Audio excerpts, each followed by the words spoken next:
All right, so I'm reading some fantasy novels right now, specifically The Eye of the World by Robert Jordan, the first in the Wheel of Time, and it kind of put me in a fantasy mood. I'm not like a real big fantasy guy, but I figured I'd go through some fantasy films, all right, real quick, and give some recommendations for them. So let's go. We'll start with the 1980s. Of course, we've got Krull. This movie is kind of bananas. It's a cult classic. It has Ken Marshall. You would know him from probably Star Trek Deep Space Nine. He played Eddington in that series. And we've got Freddie Jones is in this. Francesca Annis. This is a year before both of them would be in Dune, right? Freddie Jones would play Thufir Hawat in that, and Francesca Annis would play the Lady Jessica. But another thing about this is that a very young Liam Neeson is in this film. All right? So, Krull, it's kind of like a weird, I don't know, it's explained as Excalibur meets Star Wars. So, we get that out of the way. Then we'll go on. Why don't we just talk about Excalibur? I've reviewed this movie before. This is a film that's very divisive. I think you either love this or hate it. It's the Arthurian legend done by John Borman. This movie is, I think it's a flawed masterpiece. That's all I'm going to say about it. We'll move on. We're still in the 80s. We'll talk about Dragon Slayer. All right, Dragon Slayer. This movie, is it's interesting. I let my kids watch it, which was a mistake. I think it's more of like a PG-13 film, but you think this is Disney. This is some dark Disney, early 80s Disney. It is Peter MacNicol. Okay, he plays in this as a sorcerer's apprentice, and he ends up fighting a dragon. You also see a very young, what's the dude that played the evil emperor in Star Wars? Ian McDermott. Yeah, Ian McDermott is in this as like a Catholic priest. In just a very short scene, but yeah, this has some pretty graphic violence. I mean, a dragon eats, like these little baby dragons eat this girl's feet off, and I was like, okay, kids, cover your eyes, don't watch that. All right, then we've got, of course, Conan the Barbarian. We're still in the 80s. This is Arnold Schwarzenegger, based off the Robert E. Howard tales that appeared in the Weird Tales magazine. When I was in my early 20s, I read all of the Robert E. Howard books, all of the short stories. I wish that I still had them. I don't know what happened to those 3 books that collected all of Robert E. Howard's writings, but Conan the Barbarian, again, don't let your kids watch this one. Way too graphic. Now, here's a couple that your kids, they may or may not be kid appropriate. Jim Henson, of course, did some dark fantasy. We've got The Dark Crystal and Labyrinth, starring David Bowie. All right. They did like a Netflix series of The Dark Crystal. I never watched it. It got canceled after 1 season. But these are movies I watched when I was a kid. All the time. Speaking of more movies I watched when I was a kid, we've got Lou Ferrigno in Hercules, all right? And then The Adventures of Hercules, which was a really bad sequel. Neither one of these movies are good. In fact, these movies are trash. Lou Ferrigno, at the height of his Incredible Hulk fame, does these, but he is dubbed over. They didn't use his voice. He's dubbed. But these are the Canon group, okay? If you know Canon Films, this is a Canon jam. So totally cheeseball, man. There's a part where Hercules punches a bear into outer space. It's pretty crazy.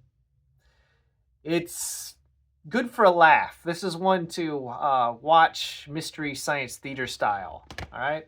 Then, of course, we've got The Clash of the Titans, staying in Greek mythology. I mean, what's not to love about this? Watched this all the time when I was a kid. It was on TBS almost nonstop. Then they made like a remake version that was terrible. I don't know, maybe I should give that remake another chance. But the stop motion photography, Perseus, the whole release the Kraken. What's not to love, man? You know, look at that Medusa. The stop motion scene with Medusa is still creepy. All right. We'll jump forward in time here. We'll talk about something in the anime genre. We have, right, the Record of Lodoss War. This was a Japanese anime OVA, original video animation from, I believe it was the early 90s, based on a Dungeons and Dragons campaign that was recorded in Comtique magazine, which was then turned into some light novels and then adapted into an anime that was 13 episodes. It's got some musical pieces by Yoko Kanno, some really great animation. I don't know, you either like this or hate it. I think. There is a sequel series, which is the Chronicles of the Heroic Knight, shown on DVD. So the OVA was remastered. I think this is out of print now, but you can watch this, I think, on Crunchyroll or Funimation. It might be on Crunchyroll. I don't know. I saw this on Cartoon Network back in the day. The Adventures of the Knight Parn and his group. Of course, Deedlit, the elf, is the standout of the series. All right. We'll jump forward again, and we'll do something that I think is great that nobody talks about. Reign of Fire, starring Matthew McConaughey and Christian Bale. This is a movie where they fight dragons in England. There has been an apocalypse. The entire earth has been ravaged by dragons, released in London. And Matthew McConaughey goes over there, all right, to kill the dragons. And then you've got like a pre-Dark Knight Christian Bale. And the dude, what's the other dude? The guy that played King Leonidas in 300. You know who I'm talking about. The guy with the beard. Gerard Butler. Oh boy, had a brain freeze for a minute. Roger Ebert gave this movie a thumbs up. It's a lot of fun. If you just enjoy it for what it is, I think that this movie is quite entertaining.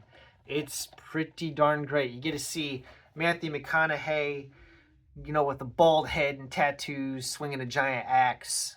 Pretty cool. All right, and then for some Eastern flavor, let's get some Chinese fantasy going on in here. We've got, of course, winner of 4 Academy Awards, Crouching Tiger, Hidden Dragon, okay, starring Michelle Yeoh, Chow Yun-fat, and Zhang, how do you say it? Zhang Ziyi? I don't know, whatever. And of course, another great fantasy film, kind of in the style of Rashomon, which is Jet Li in Hero. This is pretty darn good. I like it. I think it's great.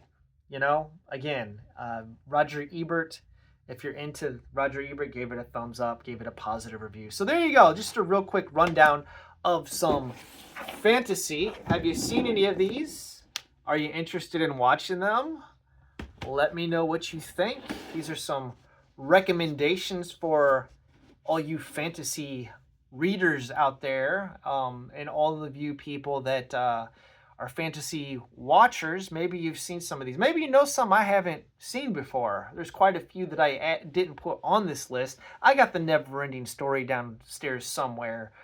My kids like it, but as an adult, that movie really doesn't hold up for me.